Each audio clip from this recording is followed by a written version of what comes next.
Hello everyone, I am Rashmi Belsare. Welcome to my channel Belsare Classes. Exams बहुत ही पास आ गए हैं, लेकिन घबराने की कोई ज़रूरत नहीं है। यदि आपने पूरे साल में प्रैक्टिस की है तो आपसे 100% पेपर पूरा बनेगा। आपको टोटली एनसीईआरटी पे फोकस करना है। टोटल फोकस आपका एनसीईआरटी में होना चाहिए और 5% यदि आप पीवाईक्यूज या सैंपल पेपर्स करते हैं तो उसमें जो एक्स्ट्रा है, थोड़े डिफरेंट टाइप के एक्सेप्शनल क्वेश्चंस है, उस पर आप फोकस करिए तो रिजल्ट आपका 100% होगा।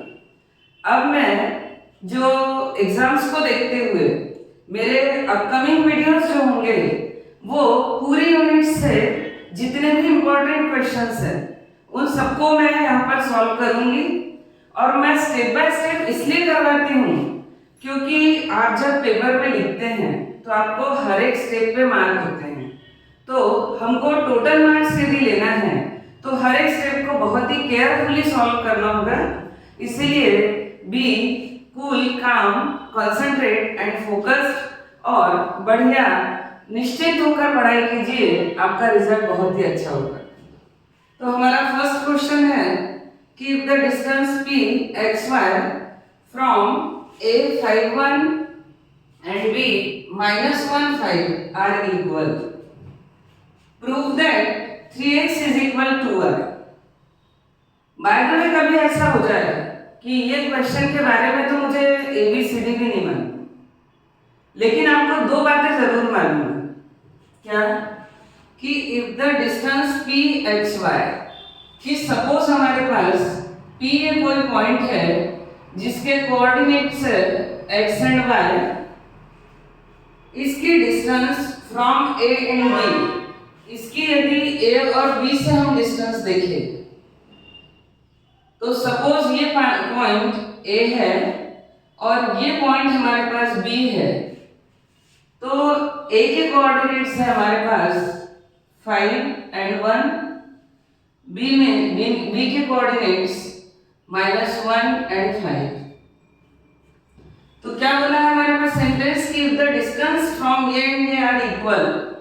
मीनिंग ये है कि ये डिस्टेंस और ये डिस्टेंस दोनों इक्वल है, और डिस्टेंस यदि इक्वल है तो हमारे पास कोऑर्डिनेट ज्योमेट्री में डिस्टेंस फॉर्मूला तो है ही है, बस एक फॉर्मूला आप लगा दीजिए, आपका आंसर आ जाएगा।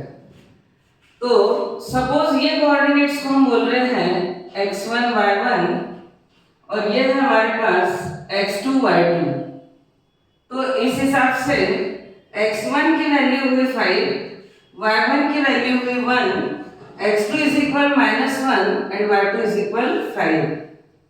अब एक बात मैं आपको बता दूं कि इफ p इज इक्विडिस्टेंट बोलते हैं हम इसके लिए, यदि ये दोनों पॉइंट से इक्वल है तो equidistant from A and B coordinates लिखना चाहिए। तो A और B से यदि ये इक्विडिस्टेंट है means PA is equal PB, तो PA इज इक्वल PB। अब एक बार मैं आपको बता दूं कि डिस्टेंस फॉर्मूला में हम लिखते हैं distance is equal under root x2 minus x1 whole square plus y2 minus y1 whole square. Under root में हमारी वैल्यू होती है, तो जब सॉल्व करना होता है तो रूट को तो हटाना ही है, इसीलिए यहीं पे दोनों पार्ट का स्क्वायर कर दो। तो on squaring both sides PA square is equal PB square. इससे क्या होगा? इससे ये होगा कि अब हम जब डिस्टेंस फॉर्मूला लिखेंगे तो उसमें हमको रूट नहीं लगाना पड़ेगा, स्क्वायर हो गया है। तो अब हम लिख सकते हैं फॉर्मूला P टू A के लिए। हमारे ये कोऑर्डिनेट्स है x1 y1 और ये है xy, तो under root x1 minus x whole square. क्यों? क्योंकि डिस्टेंस फॉर्मूला में पॉइंट P और A के बीच की तो x2 minus x1 whole square, तो यहाँ मैंने इसको x2 y2 सपोज कर लिया, लेकिन ये x1 y1 या x2 y2 नहीं है, तो x1 minus x plus second होगा हमारे पास कि x1 मतलब x2 या माइनस x1 थोड़ी देर के लिए, तो x1 minus x whole square plus y2 minus y1, तो इस पार्ट में हमारे पास है y1 minus y whole square is equal, इस pb पे यदि हम चलते हैं तो x minus x2 whole square, मैंने आपको बताया, मैं ये इसलिए लिख रही हूँ एक बार कि हमारे पास फॉर्मूले रूप में होता है, अब उसको कैसे रिमूव कर रही हूँ वो बता रही हूँ आपको। और सेकेंड होगा कि y minus y2 whole square, ये दो कोऑर्डिनेट्स है। अब देखिए हमारा PA इज इक्वल PB यदि हम लिखते हैं तो इस तरीके से रूट वैल्यू होती है, लेकिन जब हम स्क्वायर कर देते हैं तो ये रूट जो है ये रिमूव हो जाता है। तो मैं इसीलिए आपको कि डिस्टेंस फॉर्मूला में कंफ्यूजन ना हो, तो ये था हमारा कि PA square is equal PB square. अब केयरफुली सारी वैल्यू सब्स्टिट्यूट कर दो, सॉल्व करते करते करते करते एक स्टेप ऐसी आएगी कि आप ही खुद समझ जाओगे कि मुझे प्रूफ क्या करना था, 3x इज इक्वल 2y, और वो वैल्यू मेरी आ चुकी है। तो x1 मीन्स है 5 माइनस x, तो 5 minus x whole square plus, अब सेकेंड है y1, तो 1 माइनस y होल स्क्वायर।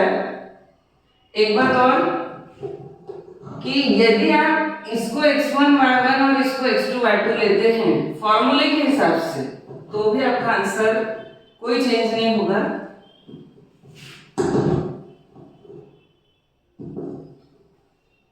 अब है x minus x2 means minus 1 है, तो ये स्टेप मैं जानबूझ के आपको बताती हूँ कि -1 ये होगा हमारा -1 होल स्क्वायर प्लस y, तो y तो ऑलरेडी है ही है, माइनस y2 मीन्स है 5, तो ये होगा y माइनस 5 होल स्क्वायर। इस तरीके से हमने सारी वैल्यूज इसके अंदर सब्स्टिट्यूट कर दी है। अब ये बात बिल्कुल कॉन्सेंट्रेट होकर सॉल्व कीजिए कि ये 2 टर्म्स है, तो विदाउट आइडेंटिटी आप सॉल्व नहीं कर सकते। तो यहाँ पर हमारी आइडेंटिटी कि a minus B whole square is equal a square, तो ये होगा a square means 5 square plus x square minus 2ab, तो 2 इंटू 5 इंटू x, तो 2 5 से 10 इंटू x, तो ये हुआ 10x plus 1 minus y whole square, तो 1 square plus y square minus 2y, ये 2ab के हिसाब से इज इक्वल। अब ये जो इक्वल वाला पार्ट है वो यहाँ सॉल्व कर रही हूँ, तो पहले हम इसको एक स्टेप बढ़ा देते हैं, तो ये होगा x minus into minus plus 1, तो x plus 1 whole square plus y minus 5 whole square. 5 square means 25 plus x square minus 10x plus 1 plus y square minus 2y is equal.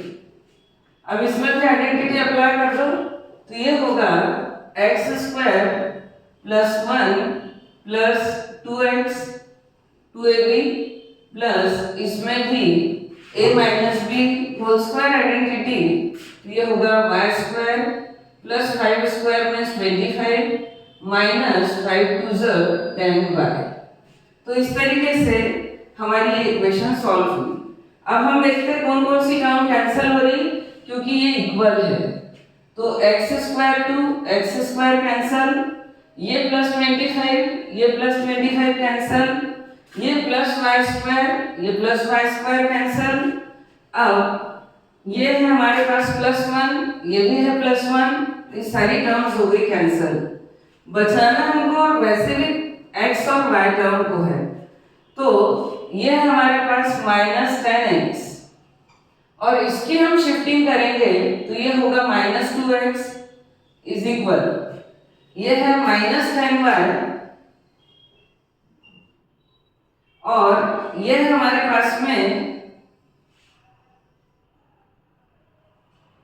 +2y। इसकी shifting RHS में होगी। -10x -2x -12x,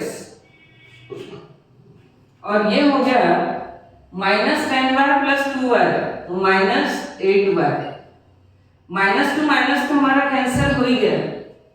अब 4 के table से यदि हम इसको cancel कर दे तो 4 2 8 और 4 3 12, तो ये हमारे पास आ गया 3x = 2y, जो कि हमको प्रूफ करना था, तो ये वो हमारा हैंस प्रूफ। तो यदि आप कोऑर्डिनेट ज्योमेट्री का रिवीजन करते हैं तो हमारी स्टार्टिंग ही यहाँ से होना चाहिए। सिर्फ 2-3 कॉन्सेप्ट्स पे है, एक तो डिस्टेंस फॉर्मूला, एक कोलिनियर और एक सेक्शन फॉर्मूला। आपको कभी भी जब भी आप कोई यूनिट उठाते हैं, पहले फॉर्मूला, उसके बाद उसका कॉन्सेप्ट और फिर उसकी मेथड, इस तरीके से यदि आप करते हो तो मैं सोचती हूँ कि ना ही कोई डिप्रेस होने की जरूरत है, ना ही अपने कॉन्फिडेंस को लूज करने की जरूरत है। तो इस तरीके से ये वेरी इंपॉर्टेंट क्वेश्चन आपके सामने है, और डिस्टेंस फॉर्मूला के थ्रू हमने इसको सॉल्व किया, और वो करती हूँ कि अच्छे से समझ आया हो।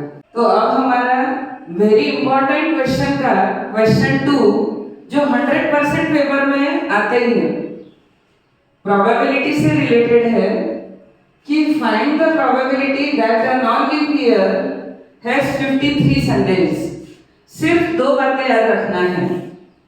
यहाँ पर हमारे पास वर्ड है नॉन लीप ईयर, तो लीप ईयर है 366 डेज, और यदि नॉन लीप ईयर है तो 365 डेज। तो हमारे पास 1 नॉन लीप ईयर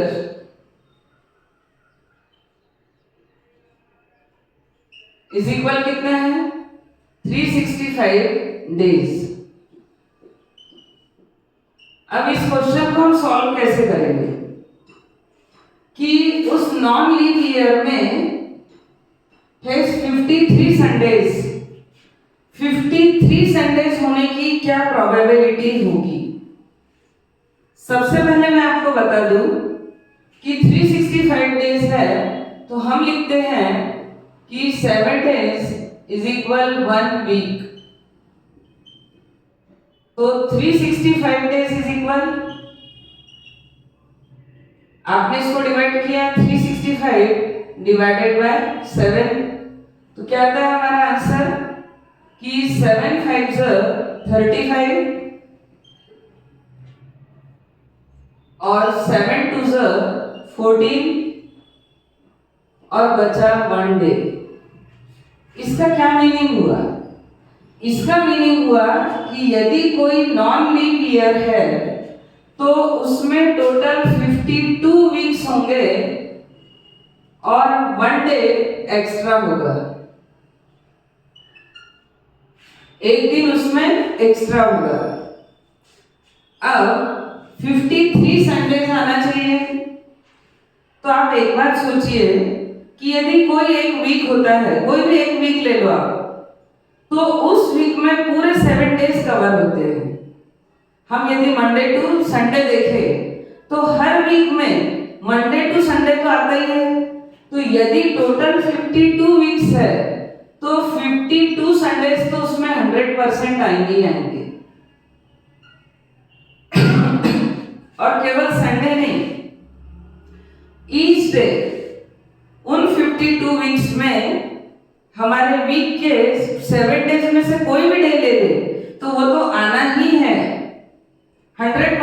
श्योर। अब प्रॉब्लम ये है कि रिमेनिंग जो 1 डे है ये हमारा नेक्स्ट वीक पे जाएगा, क्योंकि 365 डेज में 52 वीक्स और 1 डे होता है, तो 52 वीक्स कंप्लीट हो गए 364 डेज के आसपास, और फिर हमारा 1 डे बचा है जो कि नेक्स्ट वीक पे जाएगा, 53rd वीक में जाएगा। तो अब उसकी संडे होने की प्रोबेबिलिटी क्या है? तो हमारे जो नेक्स्ट वीक रहेगा उसमें हमारे पास टोटल कितने डेज होंगे? उसमें हमारे पास टोटल डेज होंगे 7। तो हम ये बोल सकते हैं कि टोटल नंबर ऑफ आउटकम्स हमारे पास है 7 डेज, जो 53rd वीक में। अब 7 डेज है, अब उन 7 डेज में फेवरेबल आउटकम्स क्या हो सकती है? यदि हमारा 52 वीक्स का लास्ट डे सैटरडे हो गया, तो वो जो 1 डे बचा है वो या तो संडे होगा, यदि ये संडे पे खत्म होता है तो वो मंडे होगा, ये यदि मंडे पे खत्म होता है तो वो ट्यूसडे होगा। तो बचे हुए 7 डेज में से कोई भी डे आ सकता है। तो इसीलिए हमारे पास टोटल जो आउटकम्स है वो होगी 7 डेज। टोटल आउटकम्स क्या होगी हमारे पास? Total number of outcomes is equal 7।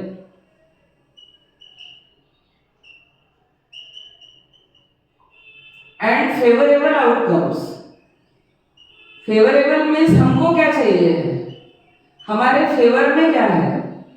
हमको तो भाई संडे चाहिए है।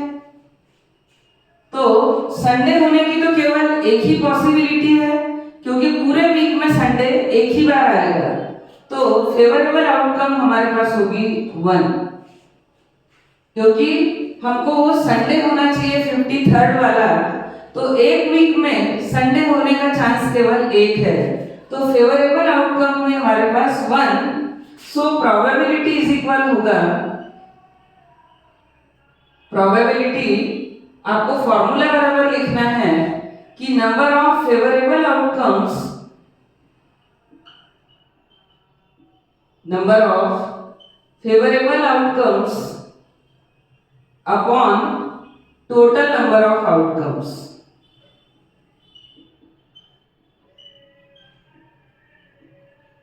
तो हमारे पास टोटल नंबर ऑफ आउटकम्स है 7 और फेवरेबल आउटकम है 1, तो ये होगा हमारे पास 1/7। ये हमारी प्रोबेबिलिटी हुई और ये इसका आंसर हुआ। इसके साथ 2 बातें बहुत ही इंपॉर्टेंट मैं आपको बता रही हूँ। संडेज की जगह यदि मंडे आ जाए तो भी प्रोबेबिलिटी 1/7, ट्यूसडे आ जाए तो भी 1/7, वीक का कोई भी डे आ जाए तो 1/7। एक बात तो ये हो गई हमारी नॉन लीप ईयर के लिए।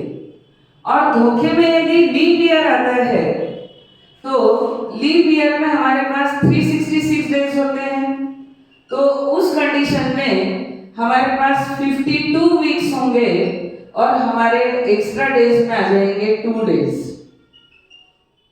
हो सकता है कि पेपर में आपको leap year, non leap year की जगह लीप ईयर दे दे, तो लीप ईयर में 366 डेज होते हैं और इस तरीके से भी हम कन्वर्ट करें तो 52 वीक्स और 2 डेज होंगे। अब वो 2 डेज जो है उसमें मान लो संडे, मंडे, ट्यूसडे कोई भी डे यदि, तो हमको यदि क्वेश्चन आता है कि find the probability that a leap year has 53 Sundays, तो क्या करेंगे? अब हमारे पास 52 वीक्स में तो ईच डे कवर हो गई होगा, तो हमको यदि प्रॉब्लम है तो किससे? बचे हुए इन 2 डेज से। तो बचे हुए 2 डेज में से यानी नेक्स्ट वीक हमारा स्टार्ट हो जाएगा, तो टोटल नंबर ऑफ आउटकम्स तो हमारे पास क्या होगी? टोटल नंबर ऑफ आउटकम्स तो हमारे पास 7 ही है, क्योंकि हम 53 वीक्स पे चले जा रहे हैं, 53rd वाले वीक पे जा रहे हैं।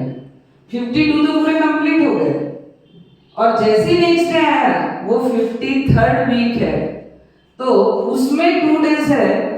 अब यदि हमारा वीक संडे पे खत्म होता है तो नेक्स्ट 2 डेज मंडे और ट्यूसडे हो सकते हैं। यदि हमारा वीक मंडे पे खत्म हो रहा है 52nd वीक, तो ट्यूसडे और वेडनेसडे हो सकते हैं।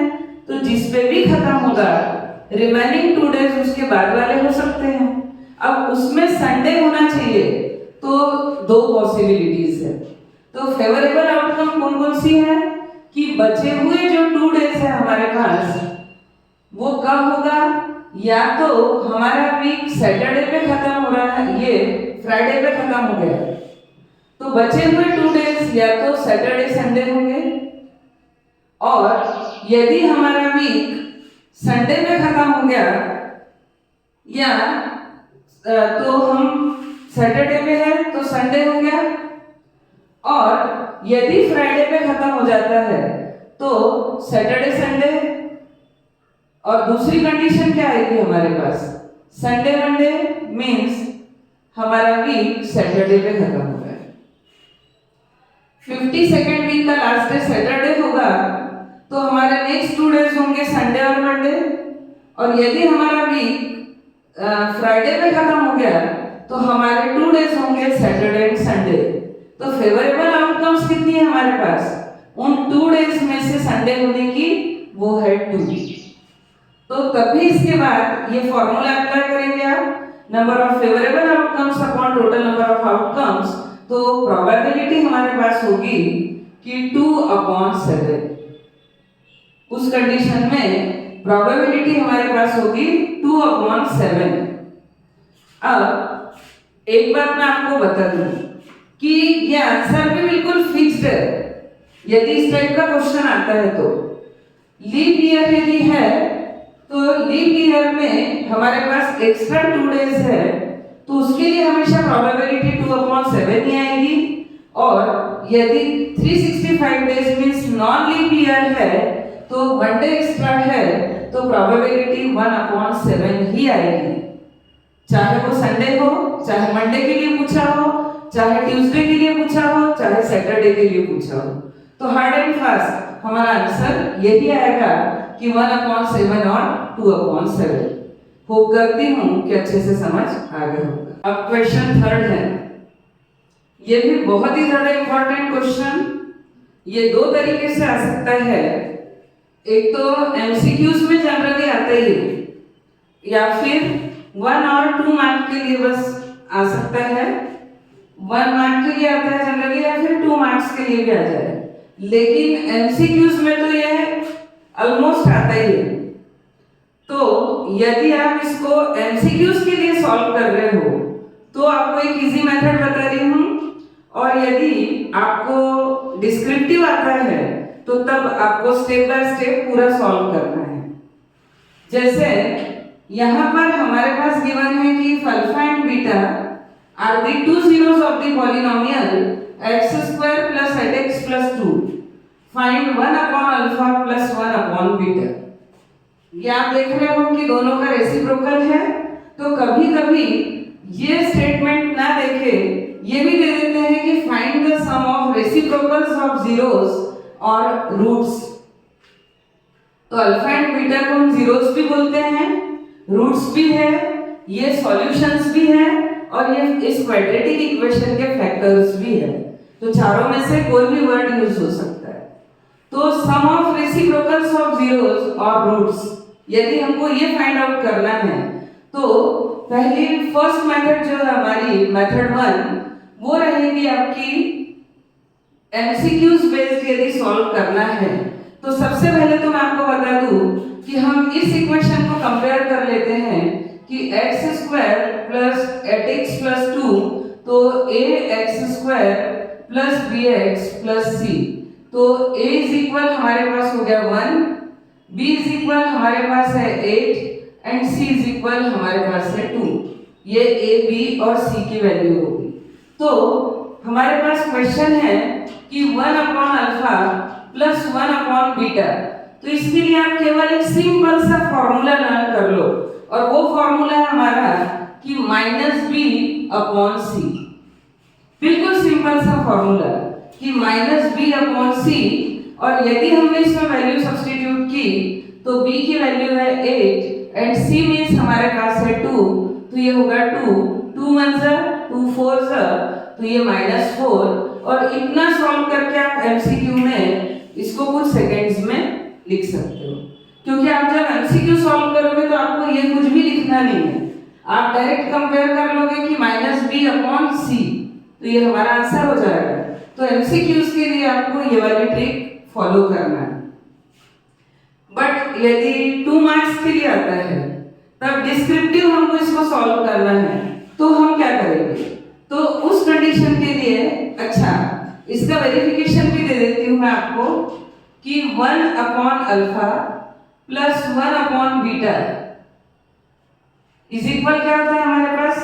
ये वैसे अभी डिस्क्रिप्टिव में कवर हो ही जाएगा, तो पहले अपन मेथड 2 देखते हैं। अब इसका मेथड 2 देखिए कि हमारे पास गिवन है, तो आप पेपर में इसको पूरा सिस्टमैटिकली इस तरीके से सॉल्व करेंगे यदि ये 2 मार्क्स के लिए आता है तो, कि given alpha and beta are two zeros of polynomial of x, so px is equal क्या गिवन है? x square plus 8x plus 2, then compare with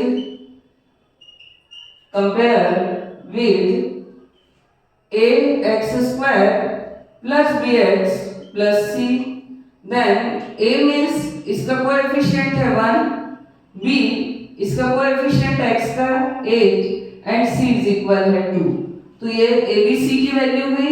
अब फाइंड द वैल्यू ऑफ बोला है 1/α प्लस 1/β,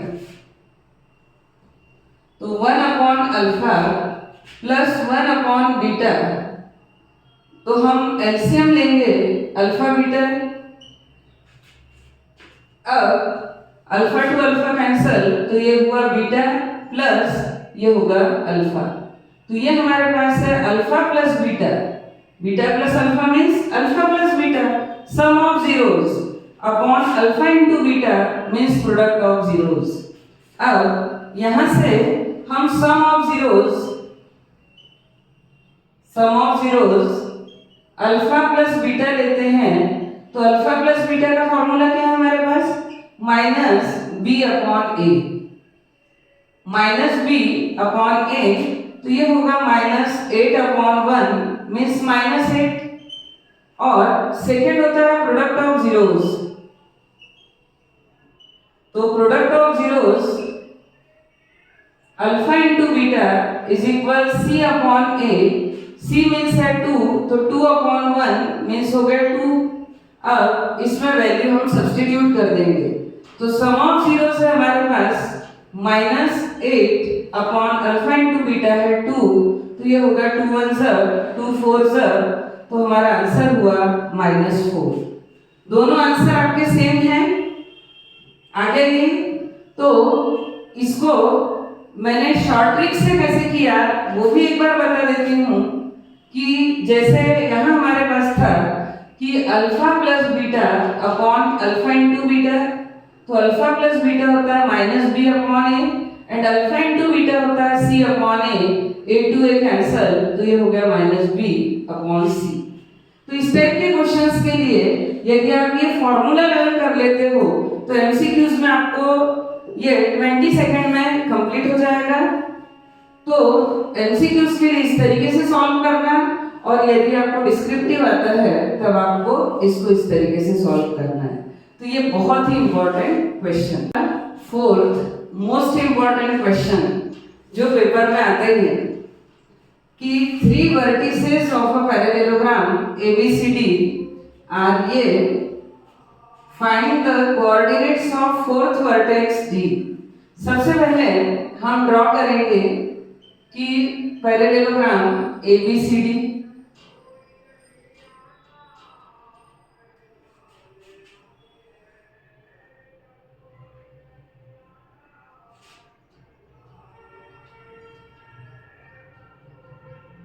तो और एक बात आपको बता दूं कि पैरेललोग्राम या कोई भी शेप आप बनाते हो तो आपको वर्टिसेस जो है वो ऑर्डर में लेना है, ए बी सी डी।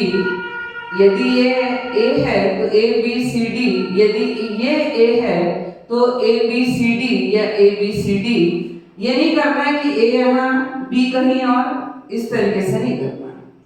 ए के कोऑर्डिनेट्स है हमारे पास 1 4, यदि बी है तो -2 3, सी तो 5 and 8। और सपोज कि डी के कोऑर्डिनेट्स हमने सपोज कर दिए x एंड y। अब डी के कोऑर्डिनेट्स को कैसे फाइंड आउट करें? कई बच्चे बोलेंगे मैम डिस्टेंस फॉर्मूला से।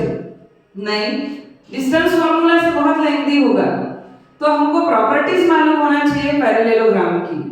तो हमने एक तो कोऑर्डिनेट्स ऑफ मिड पॉइंट ये भी पढ़ा है और पैरेललोग्राम की प्रॉपर्टीज भी हमको पता है।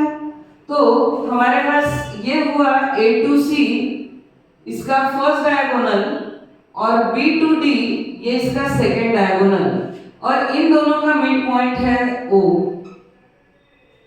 ठीक है, तो हमारे पास प्रॉपर्टी क्या होती है पैरेललोग्राम में कि diagonals bisect each other.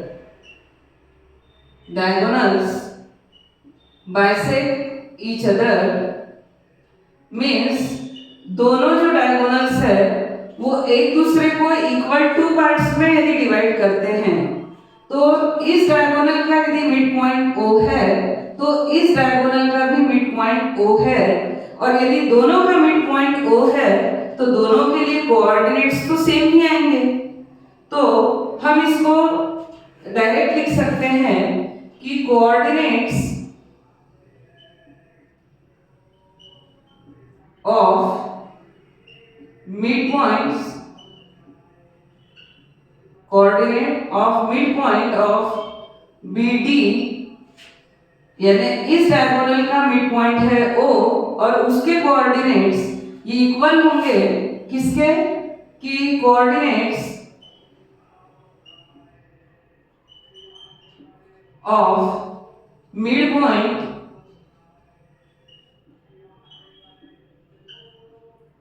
Coordinates of mid point of AC। आप कहो कि मैडम आपने BD को क्यों पहले लिखा? तो हमेशा याद रखिए कि BD में D अननोन है और अननोन वैल्यू को जनरली लेफ्ट साइड में लेना चाहिए, तो आंसर सॉल्व करना बहुत ज्यादा इजी हो जाता है। अब किसी भी सपोज ये लाइन है AB और ये O इसका मिड पॉइंट है, इसका मीनिंग है कि OA is equal OB, means ये सेम रेशियो में डिवाइड कर रही है, 1:1 का रेशियो है। इसीलिए हमारी कोऑर्डिनेट ज्योमेट्री में जो सेक्शन फॉर्मूला है उसमें m1 और m2 की वैल्यू 1 हो जाती है। तो कोऑर्डिनेट्स ऑफ मिड पॉइंट का फॉर्मूला होता है x1 plus x2 upon 2 and y1 plus y2 upon 2। तो यहाँ पे यदि मैं BD के कोऑर्डिनेट्स है तो थोड़ी देर के लिए इसको x1 y1 और इसको x2 y2 सपोज कर लूँ तो मेरे पास मिड पॉइंट के लिए ये कोऑर्डिनेट्स होंगे। सपोज ये x1 है तो ये हो गया x प्लस x2, तो x2 मीन्स है -2, तो ये है -2 और अपॉन में हमारे पास 2। तो ये इसके x कोऑर्डिनेट के लिए बात हुई। फिर इसके y कोऑर्डिनेट के लिए y1 प्लस y2, तो ये है y प्लस 3 अपॉन 2। ये इसके y कोऑर्डिनेट के लिए बात हुई। तो ये इसके BD के कोऑर्डिनेट्स हो गए। BD के हुए क्या है? नहीं, ये कोऑर्डिनेट्स है O के। इस BD डायगोनल का मिड पॉइंट है O, वो उसके कोऑर्डिनेट्स, और AC का भी मिड पॉइंट है O, उसके कोऑर्डिनेट्स। और जब दोनों हम साइड में O की ही बात कर रहे हैं इसलिए हमने यहाँ इक्वल साइन लिखा है। अब AC, जब हम A to C जा रहे हैं तो हम सपोज कर ले रहे हैं कि ये x1 y1 है और ये x2 y2 है। तो x1 means 1 plus x2 means 5 upon 2 और y1 means 4 and y2 means हमारे पास 8 अपॉन 2। ये हो गया। अब इसको सॉल्व कर दो तो ये होगा x minus 2 upon 2 and y plus 3 upon 2 is equal 1 plus 5 6 upon 2 और 12 अपॉन 2। अब मैं चाहूँ तो इसको कैंसिल कर सकती हूँ, बट मैं कैंसिल क्यों नहीं कर रही हूँ आप देख लो, क्योंकि इसका x कोऑर्डिनेट इसके x कोऑर्डिनेट के इक्वल, तो इस हिसाब से x minus 2 upon 2 is equal 6 upon 2। दोनों के अपॉन में 2 है तो 2 से 2 कैंसल, इसलिए मैंने इसको शॉर्ट फॉर्म में कन्वर्ट नहीं किया। तो ये हुआ हमारे पास कि x minus 2 is equal 6, so x is equal 6 plus 2 means 8। तो हमारा x कोऑर्डिनेट क्या होगा, x इज इक्वल 8। अब y कोऑर्डिनेट के लिए हम देखें तो यह हमारे पास कि y plus 3 upon 2 is equal 12 upon 2। 2 से 2 कैंसल, तो y plus 3 is equal 12, so y is equal 12 minus 3, so y is equal 9। तो y की वैल्यू हुई हमारे पास 9। तो इस तरीके से हमारे x एंड y दोनों की वैल्यू आ गई है। तो कोऑर्डिनेट्स ऑफ D जो fourth vertex of a parallelogram है, तो कोऑर्डिनेट्स ऑफ D ये हमारे पास हुआ xy, जिसकी वैल्यू हमारे पास आ गई 8 9। तो ये क्वेश्चन बहुत ही ज्यादा इंपॉर्टेंट है कोऑर्डिनेट ज्योमेट्री से, कि ये पैरेललोग्राम प्रॉपर्टी मालूम है कि डायगोनल्स बाइसेक्ट ईच अदर। तो यदि बाइसेक्ट करते हैं diagonals means equal two parts में डिवाइड करते हैं, तो ये जो है इसके इक्वल और ये पार्ट जो है वो इसके इक्वल। इस हिसाब से यदि देखें तो AC का मिड पॉइंट भी O है और BD का मिड पॉइंट भी O है। तो उस कंडीशन में जब दोनों का मिड पॉइंट सेम है तो दोनों के मिड पॉइंट के कोऑर्डिनेट्स भी तो सेम होंगे। इसीलिए हमने लिखा कि coordinates of mid point of BD is equals to coordinates of mid point of AC। और जब ये दोनों इक्वल होते हैं तो रेशियो होता है 1:1 का। तो जो हमारा सेक्शन फॉर्मूला है कि x is equal m1 x2 plus m2 x1 upon m1 plus m2, similarly y के लिए तो m1 और m2 की वैल्यू यदि हम क्या कर दे रहे हैं वहां 1 रख दे रहे हैं, तो हमारे कोऑर्डिनेट्स ऑफ मिड पॉइंट बन जाते हैं x1 plus x2 upon 2 and y1 plus y2 upon 2। तो इस तरीके से हमारा ये क्वेश्चन सॉल्व हुआ और होप करती हूँ कि बहुत अच्छे से समझ आ रहा होगा। और यदि कोई प्रॉब्लम हो तो आप कमेंट सेक्शन में लिख सकते हैं।